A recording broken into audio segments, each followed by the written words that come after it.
Hi, Bob. Welcome to the Unofficial For All Mankind podcast, an immersive timeline experience from 2003 to 2012. I am your host, William D. Talixon. This podcast is all about the Apple TV Plus alternate history sci-fi drama For All Mankind, which poses the question, what if the Soviets landed on the moon first? If you haven't watched the show first, please do so first. It is phenomenal. The show features great characters, emotional scenes, flawless direction, writing, and epic action. It pays homage to previous sci-fi shows in space history, making it one of the most underrated television shows currently airing. If you have watched the final episode of Season 4 Perestroika, skip to listen. Or if you have watched all the previous installments of the For All Mankind podcast, but if you haven't watched Season 4, nor Perestroika, nor my previous installments, please watch all of those first to avoid spoilers, because you'd be disappointed hearing all of these spoilers. I want to let you find out for yourselves. So there was your little pause. So I give you a pause to realize, if I haven't watched For All Mankind Season 4. I haven't watched Perestroika. I need to get caught up on 2 of your previous installments because somebody forgot to tell your father. Well, there you go. There's your pause. Go back and listen to those. But for all of you, those who have listened to all of my installments, here we go. So it's been a while. It really has been a while. I haven't made one in a couple of weeks. I've been focusing on different projects, watching and reviewing other TV shows. I just thought I'd wait, but it's almost the end of the school year and it's almost ready for summer, so I thought, let's get these cranking again. So this podcast has been an enjoyment. So this podcast has speculated what events might happen between 2003, the events of Season 4, to 2012, what we saw in the post-credit scenes of Season 4 of Goldilocks and Midnight City playing. So this podcast speculates what you might see in the news intro, and expanded events and cool alternate history tidbits that might happen. So it's been an enjoyment on mine. So the last episode of the podcast was 2008. So I had Hillary Rodham. She's Hillary Clinton in our timeline, but as you in the season 4, newsreel, you can see that she got divorced from Bill. So Hillary Rodham wins. An economic boom happened on Earth and Mars because of the iridium deposits from Goldilocks, and multiple pop culture changes happened. But before we get into the podcast, I have a couple things to talk about. So we have some final casting news for Star City. So Star City is now currently filming in Lithuania. So you can expect to see it 2026 maybe. I don't think at the end of this year. So we have Valia, portrayed by Adam Nagartas. He is a highly respected cosmonaut within the Soviet space program. Tanya is portrayed by Ruby Osborne Serkis. I don't know if she's related to Andy Serkis, but she's going to be playing a cosmonaut's wife who is struggling within the confined world of Star City. But here's our most important casting updates. We have found our young Sergei. He is portrayed by Joseph Davies. He is a young, brilliant engineer who works at the Soviet ground control. So if you watch Season 4, you know that Sergei died. He was assassinated, presumably by Irina's KGB handlers. Sad arc to a story. It's going to be sad seeing him in Star City. It's not going to be easy seeing him, knowing what his story, his final arc is going to lead to, being eating a burger in a Houston hotel room and being shot to death. It's going to be sad, but it is what it is. So I'm speculating, when will the show start? So I think they should show the moon land, like the Soviet moon landing. I think that'd be cool. Like I said last episode, I want them to do an episode on Lakia, but I don't think that's going to happen. So my guess is probably going to start like 1961, 1962, and probably ends with the moon landing. Presumably the woman moon landing. I think that would be good. Like 9 would be Alexa landing. 10 would be the woman Anastasia Belikova landing on the moon, and that would be a good. And then maybe the 70s can be the Soviet like moon space, and season 3, probably the last season, can be the perspective of season 2 from the Zvezda moon base. I think that would be cool, showing how the attack on Jamestown from their perspective would be cool. But I want to highlight Apple TV Plus. So, in a recent report, Apple TV Plus has been doing better because Severance is their number one show, surpassing Ted Lasso. Severance season 2 is phenomenal, without a doubt, but Apple TV Plus is losing $1 billion per year, which I think is sad because Apple TV Plus, in my opinion, is the best streaming service. You have For All Mankind, obviously. You have Silo, which had a good second season. It was strong the last 2 episodes. It kind of dragged in the middle, but can't wait for season 3. And you have Severance, which is a phenomenal television show. You also have, on sides of comedy, you also have the new Seth Rogen show, and you have Shrinking, which is good, and they're making another season of Ted Lasso. It's a shame because Apple TV Plus is a million miles better than Netflix. Netflix can't compete with the success of Apple TV Plus. But I've bored you probably, but we're going to get on to the podcast now. Are you ready to get your Goldilocks on? This episode is all about 2009. So in January 2009, tragedy struck on the Hudson River. U.S. Airways Flight 1549 crashed after a bird strike and dual failure of engine failure, killing all 78 on board. So the plane was coming from LaGuardia Airport heading towards Charlotte. Bird strike. The pilot was unable to land the plane safely into the Hudson. The plane exploded on impact, killing all 78 on board.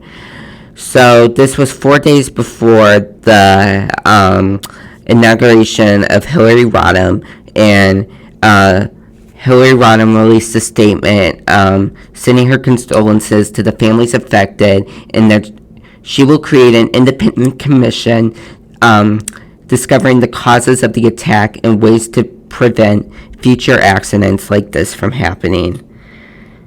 So the real history is much happier. I know this was sad, but the real history is that the brave actions of Captain Chelsea Sully Sullenberg saved everyone on board. He was able to land the plane in the Hudson River, with all 78 surviving. His brave heroism that day only resulted in minor or a little bit of severe injuries from the passengers and made him an overnight hero.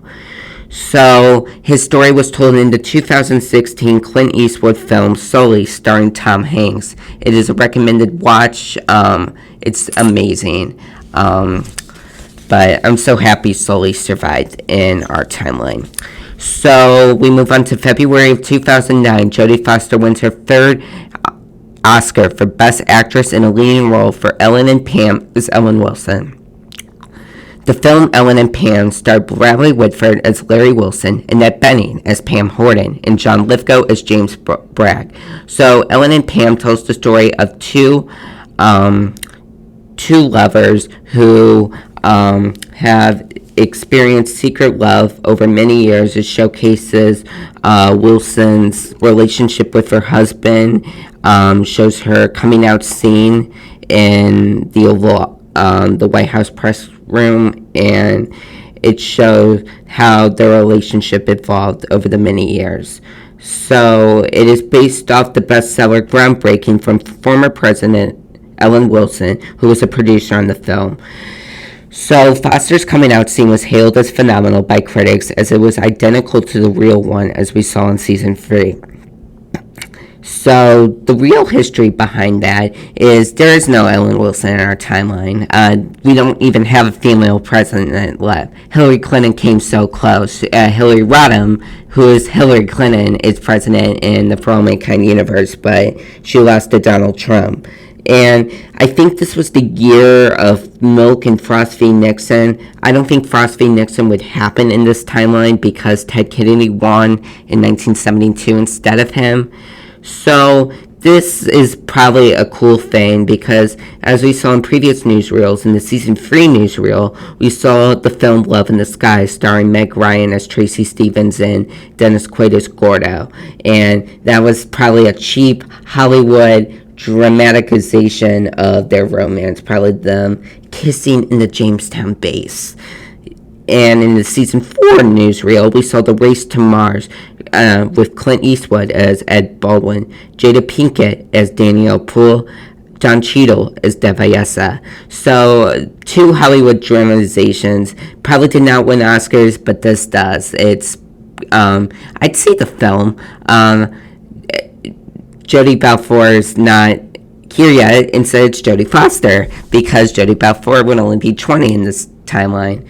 And Jodie Balfour is Ellen Wilson. So, duh. So, we move on to March. New initiatives are enacted by President Rodham. So, the Universal Health Care Act, the UCA, or Hillary Care, was passed 62 to 38 in the Senate, giving everyone equal health care access and ensuring universal health care and government insurance provided by the government. She also created, the Jobs Act was also passed in the Senate, 67 to 33, gave former coal miners and oil refiners out of work from a job by working on fixing roads, building houses, and terraforming projects that ensured them free labor laws, union benefits, and equal pay. And the Green New Deal is also passed 56 to 44 in the Senate to focus on clean energy jobs that was part of the previous Jobs Act.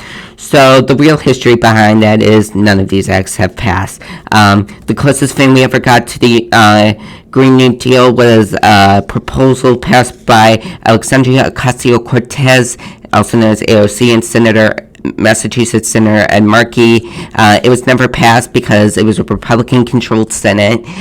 It did pass in the House. It was a Republican-controlled Senate, and probably Joe Manchin and Kyrsten Sinema obviously probably voted no. So there you go. The Universal Health Care Act in our world was Obamacare. Obamacare made healthcare affordable, but it didn't have that public option because some conservative Democrats did not want a public option. Those conservative Democrats came from like southern states such as Arkansas, Louisiana, and back then the Senate map was so much different because you had senators from Louisiana, Arkansas, you even had one from Alabama, I believe. Today, it's like basically all the blue states and a couple of swing states are Democratic senators. You'd be lucky if you could get a Senate seat in Florida today. It was a different map back then.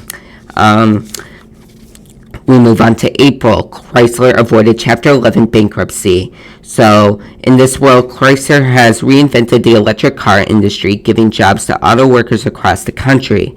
And with the new revelation of new self-driving cars from Tesla will be ready by the end of next year.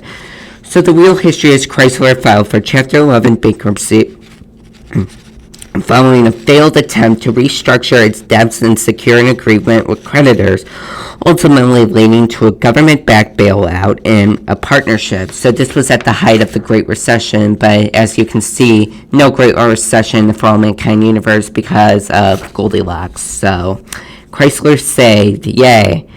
So we move on to May, kind of a similarity between our world and the For All Mankind universe. All broadcast sees analog TV. So you might be thinking, what is analog TV? I am gone, so I had to look it up. So analog TV, back in the day, after a certain time, like 11 p.m. or 12, it would go static. TVs would just go static.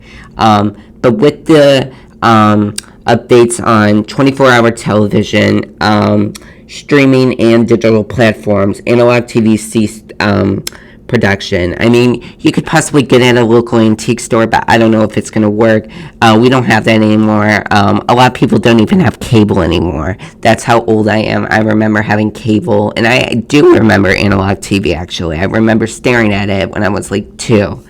So,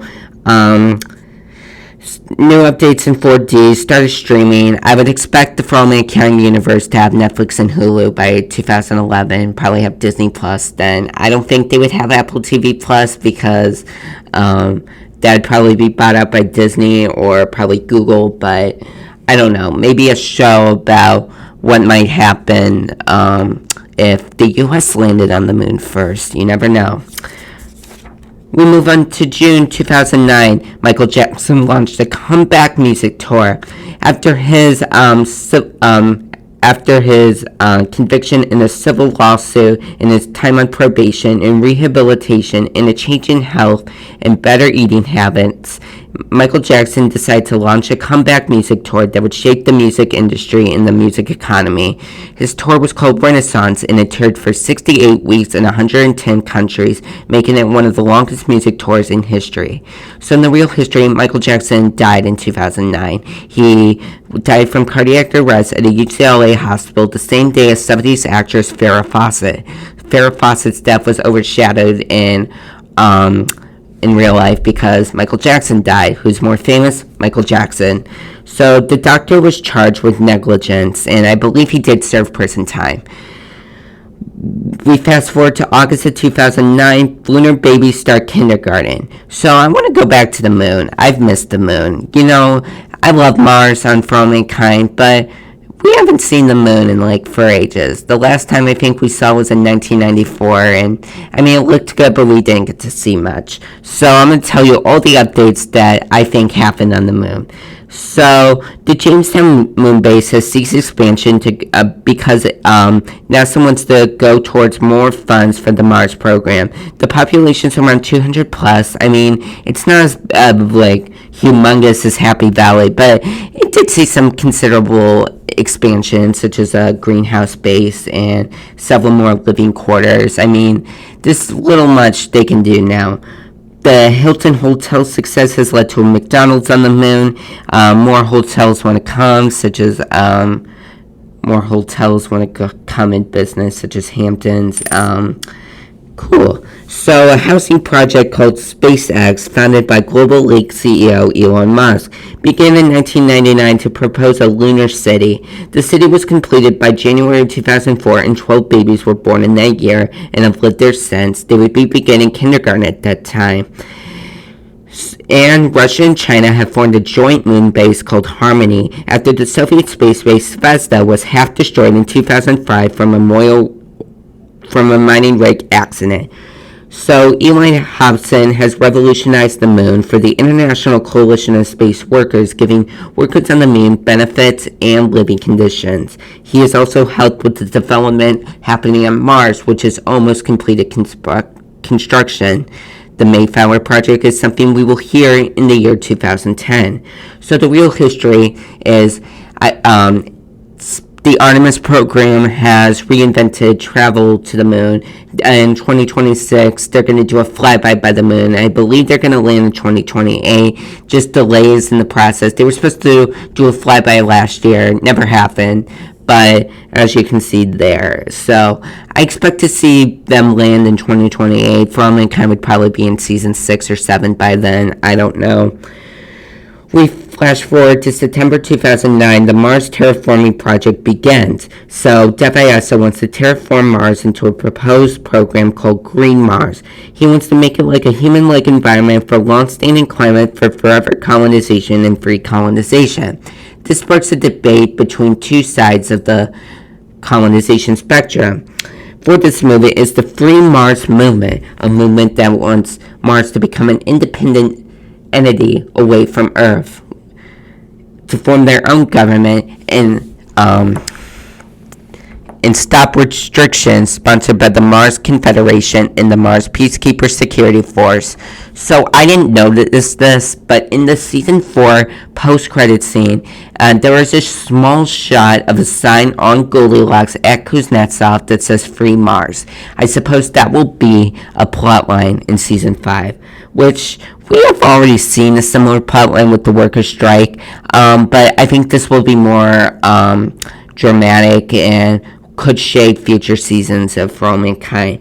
against this move is obviously U.S. governments. U.S. governments probably only see this as temporary, still, like, for their self-interest, but the Mars Confederation Peacekeeper Security Force. So the real history, we haven't gotten to Mars, but Donald Trump in his inaugural address said he wants to get humans to Mars by the end of his presidency.